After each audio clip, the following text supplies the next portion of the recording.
Gupi Gayen Bagha Bayen, the 1969 film by Satyajit Ray, is one of the most distinct features of his oeuvre, but not duly acknowledged and appreciated beyond the Bengali cinephilia, like the Apu trilogy, Calcutta trilogy, or Charulata. The film, mostly identified as a children's film, might not have fetched the right prism for observation for the Western media. As we learn, likes of critic Dennis Schwartz say that the only fault of the film is that it was too lengthy to hold the attention of children. But the appealing film dazzles with Ray's lively score that's carried out very well by the film stars. The fable of Gupi Bagha is much more than a children's movie. The politics, philosophy, and the subtlety that's better fit for the adults, followed by the necessary communication for children to get themselves in these ideologies in their formative years. Obviously, due to the lack of attention from the West, Gupi Gayen Bagha Bayen is underdiscussed, still doesn't have a restored print or good enough subtitles, and beyond obvious topics like the ghost dance sequence, the fantastic music of the film, or the overall anti-war philosophy, it's a film highly underanalyzed. Today, on yet another birth centenary of Satyajit Ray, we try to discuss 5 striking yet rarely discussed aspects of the film that deserve your attention to realize the beauty of the masterpiece that Gupi Gayen Bagha Bayen is. Before we move, here's once again requesting for your support through likes, shares, and subscriptions.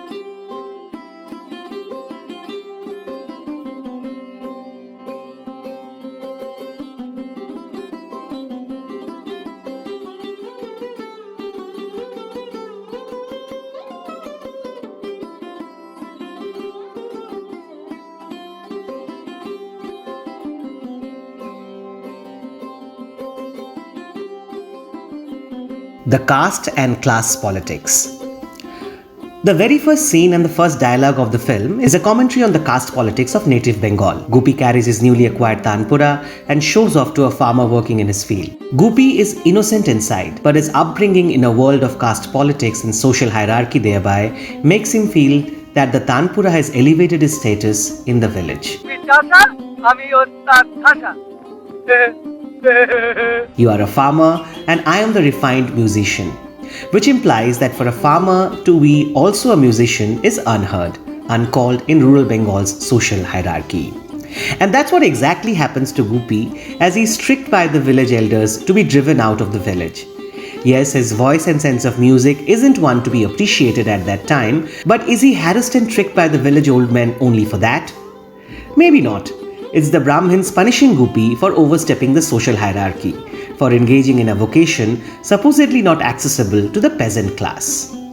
When we hear Gupi describing how he had to serve musician Gosai to get the Tanpura, we get this feudal vibe.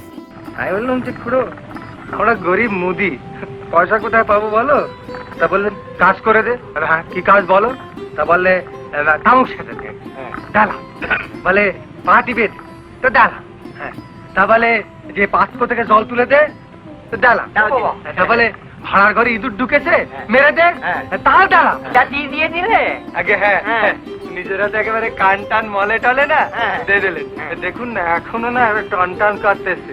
Gosai makes him do multiple household chores and then pulls his ears in a sense of mockery before handing over the Tanpura. How patronizing is that? The whole episode comes across as a comedy set piece, apart from a final scene where Gupi's father is standing at a distance, wiping his tears as he watches Gupi driven out of the village.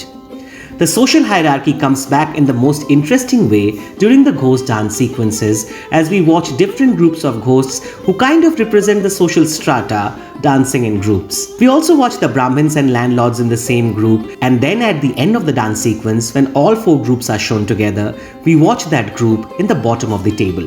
Satyajit Ray subtly suggests that though hierarchies based on birth might be a case in the real world, for the paranormal world, in the world of King of Ghosts, such hierarchies hardly stand.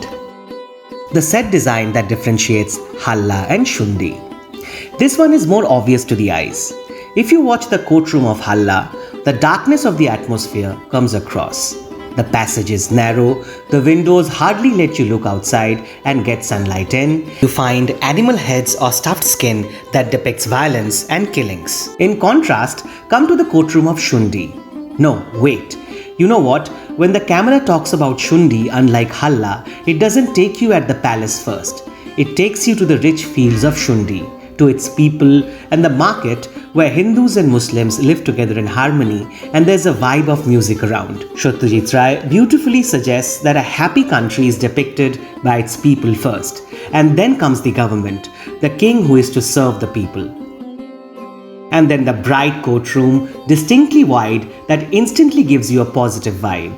There's no stuffed animals but paintings of peacocks and elephants on the walls that represent art instead of violence. And then there's birds, live birds, free pigeons moving around the rooms. Interestingly, the Halla king, when not under the influence of the medicines, also makes a bird through paper cuttings that calls out of his wish to be free. Satyajit Ray was a genius, and you see here how through intelligent set design he carries forward the themes of his story. We had an opportunity to talk to Somendu Roy, Satyajit Ray's cinematographer for Gupi Gayen Bagha Bayen and many other masterpieces, where we asked him about Ray's instruction in capturing Halla and Shundi differently. You can watch that video on the channel. The politics of food. As we mentioned, flourish of a country can be best measured by the happiness quotient of its people. We met one such happy person in Shundi who escorts Gupi and Bagha to the palace. Before leaving, he gifts both of them with fruits, just like that, as a token of love and respect on meeting people from a different place. This motive of food comes across in the film so many times, always suggesting that for human existence and good living, there's nothing more important than food.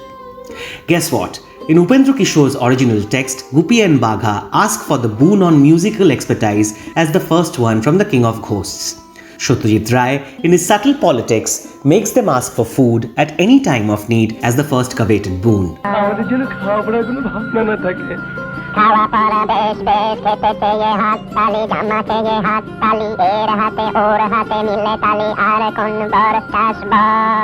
Please let us not worry about food and clothes at any time, says Gupi, holding his hands. That obviously is the primary instinctive ask for someone from the third world. And that's exactly how we suggest Shundi's happiness in their ability to share food, like we see Gupi and Bagha also give their leftover meal to the dog around. Again, before showing Gupi and Bagha having their royal meals for the first time, Satyajit Ray's camera captures the dog sitting nearby, waving its tail, waiting for some share. It's the hungry who depicts the value of food more than anyone else. And how does the duo eventually stop the war between Halla and Shundi? They bring food from the air in front of Halla soldiers who are hungry for ages. And when there's food in front of the hungry, no war can be more important than that. Remember, Gupi Gayen Bagha Bayen was filmed when the Vietnam War was on. And Satyajit's subtle commentary on food, war, or foreign delegates joining the Halla King's war cry in chorus out of fear all get a new layer when looked from the prism of US invasion of Vietnam. And did we mention the food in front of the hungry? Well, that brings us to the fourth striking aspect of the film.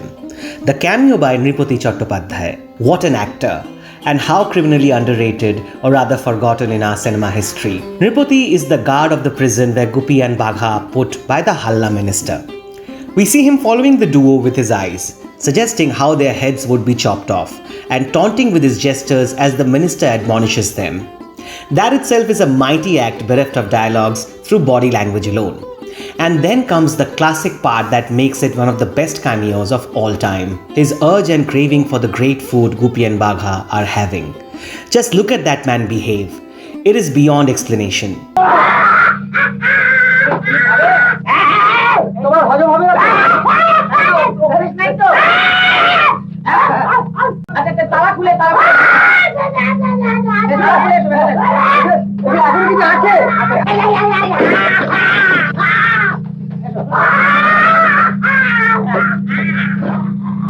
Value for food for the hungry hardly gets a better presentation as Nripati jumps on the food while forgetting his duties as the guard.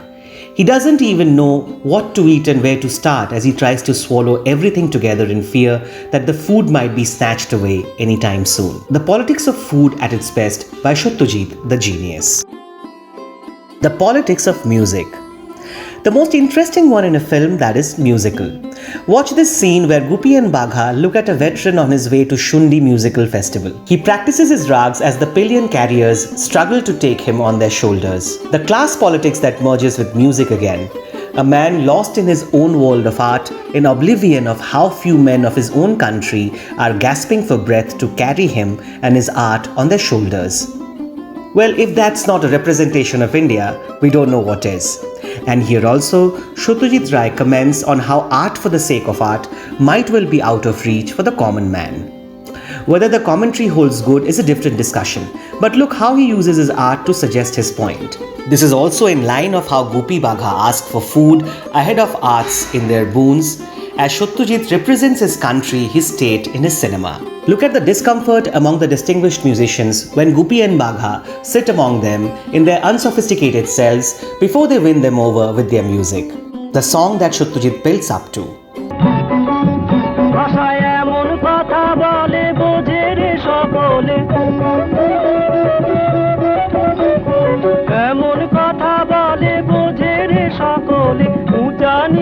ছোট বড় সমান রাজা উঁচা নিচা ছোট বড় সমান মোরা এই ভাষাতেই করি গান মোরা এই ভাষাতেই করি গান ভাষা এমন কথা বলে বোঝে যা সকলে উঁচা নিচা ছোট বড় সমান মোরা সেই ভাষাতেই করি গান. We sing in a language which is accessible to all, that all understand, and there is no barrier between rich and the poor. That's our music.